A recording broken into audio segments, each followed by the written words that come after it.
Boa noite, aqui é Cíntia Bá, dando início a mais um Conexão Vida Plena, falando sobre espiritualidade e autoajuda. Vocês estão conectados na Rádio Beta, a Rádio Point da galera. Hoje eu vou falar sobre pensamento positivo. A ciência já comprova por meio da física quântica que somos energia e que estamos todos conectados através da nossa vibração. Durante muito tempo, achava-se que a menor partícula de uma célula, o átomo, era feito de matéria. Depois descobriram que, na verdade, a maior parte de um átomo é vácuo.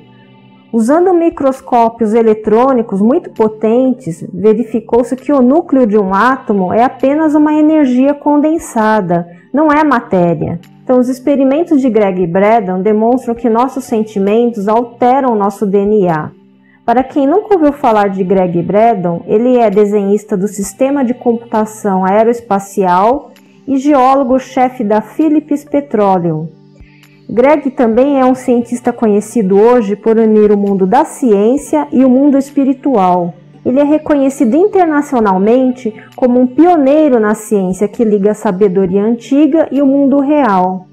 Ele se dedica a este trabalho por mais de 27 anos. A Matriz Divina, seu best-seller de 2007, foi recentemente selecionado como fonte de um programa de televisão chamado Entanglement, e agora é um livro para cursos de nível universitário, explorando novas descobertas da ciência e da nova relação com o mundo. No experimento feito por Gregg Braden, foi recolhida uma amostra de glóbulos brancos de vários doadores. Estas amostras foram colocadas em uma sala com equipamento de medição das alterações elétricas. Nesse experimento, o doador era colocado em outra sala e submetido a estímulos emocionais, provocados por vídeos que lhe causavam emoções. O DNA era colocado em um lugar diferente do doador, mas no mesmo prédio. O doador e seu DNA eram monitorados e quando o doador mostrava alterações emocionais, medidas em ondas elétricas, o DNA visualizado através de microscópio muito potentes expressava respostas idênticas e simultâneas. Os altos e baixos do DNA coincidiram exatamente com os altos e baixos do doador. O objetivo era saber a que distância poderiam estar separados o doador do seu DNA, para que o efeito continuasse a ser observado. Pararam de fazer provas quando chegaram a uma distância de mais de 80 quilômetros entre o DNA e seu doador, e continuaram obtendo o mesmo resultado, sem diferença e sem atraso de transmissão.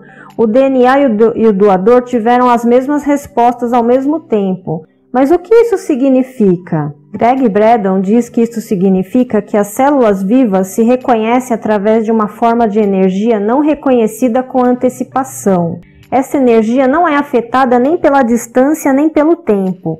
Não é uma forma de energia localizada, mas uma energia que existe em todas as partes e em todo o tempo. Em um outro experimento realizado pelo Instituto HeartMath, retirou-se o DNA de uma placenta humana, a forma mais primitiva de DNA, e foi colocado em um recipiente onde era possível medir as mudanças do mesmo. Foram distribuídas 28 amostras em tubos de ensaio ao mesmo número de investigadores. Cada investigador havia sido treinado a gerar e sentir sentimentos, e cada um deles podiam ter fortes emoções. O que se descobriu foi que o DNA mudou de forma de acordo com o sentimento dos investigadores. Quando os investigadores sentiram gratidão, amor e apreço, o DNA respondeu relaxando seus filamentos e estirando-se. O DNA ficou maior. Quando os investigadores sentiram raiva, medo e estresse, o DNA respondeu encolhendo-se. Ficou mais curto e apagou muito dos seus códigos. Alguma vez você já se sentiu carregado por emoções negativas? Agora sabemos por que nossos corpos também se afetam. Os códigos de DNA se conectaram novamente quando os investigadores tiveram sentimentos de amor, alegria, gratidão e apreço. Este experimento foi posteriormente aplicado em pacientes com HIV positivo Eles descobriram que os sentimentos de amor, gratidão e apreço criaram uma resposta imune 300.000 vezes maior do que os que não os tinham. Assim, aqui temos uma resposta que pode nos ajudar a permanecer com saúde, sem importar qual seja o vírus ou bactéria que esteja ao nosso redor. E eu vou falar de mais algumas experiências aqui. Uma delas é do pesquisador japonês Masaru Emoto. Ele deixou um legado científico utilizando técnicas fotográficas que captavam alterações nas moléculas de água, quando submetidas a músicas ou palavras. Os resultados foram surpreendentes. As amostras que receberam palavras ruins ou música pesada apresentaram o mesmo tipo de formação molecular que as águas impuras. Já as amostras com palavras calmas e positivas mostraram o mesmo tipo de estrutura que as águas puras. Essa experiência você pode encontrar na internet e também no filme Quem Somos Nós. Então, se eu assistir um filme de terror ou suspense que tenha cenas de violência, isso pode influenciar o meu emocional e fazer mal para o meu organismo? Pode. Então, eu não posso assistir esse tipo de filme? Pode, mas você tem que pensar durante o filme, né, ou antes de começar o filme, pensar que é uma ficção. Então você pensa, isso é uma ficção, isso não vai me atingir, isso não me atinge. E não atinge mesmo. Agora, o que é bom você evitar são os noticiários, porque os noticiários já são a vida real. Então, evitar noticiário sensacionalista, que fala muito de violência, evitar também notícias que deixam você estressado, mudar os hábitos. Ao invés de ouvir um noticiário, é melhor assistir um filme de ficção ou então ler um livro, fazer qualquer outro tipo de atividade. O Instituto Delftland de Saúde Mental na Holanda monitorou homens entre idades de 64 e 84 anos durante 15 anos. A incidência de infarto e derrames foi menor entre aqueles que tinham uma atividade positiva.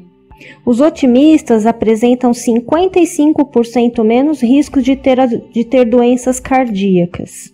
O médico Kavini Ferreira, especialista em psiconeuroendocrinologia, uma área que estuda a relação entre cérebro, hormônio e comportamento, diz que períodos longos de irritação e melancolia influenciam a secreção de alguns hormônios.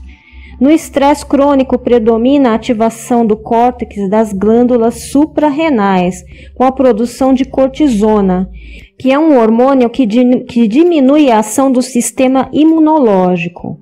Então essas são algumas experiências, mas existem muito mais. E o Conexão Vida Plena vai ficando por aqui, mas eu volto semana que vem com mais um assunto sobre espiritualidade e autoajuda.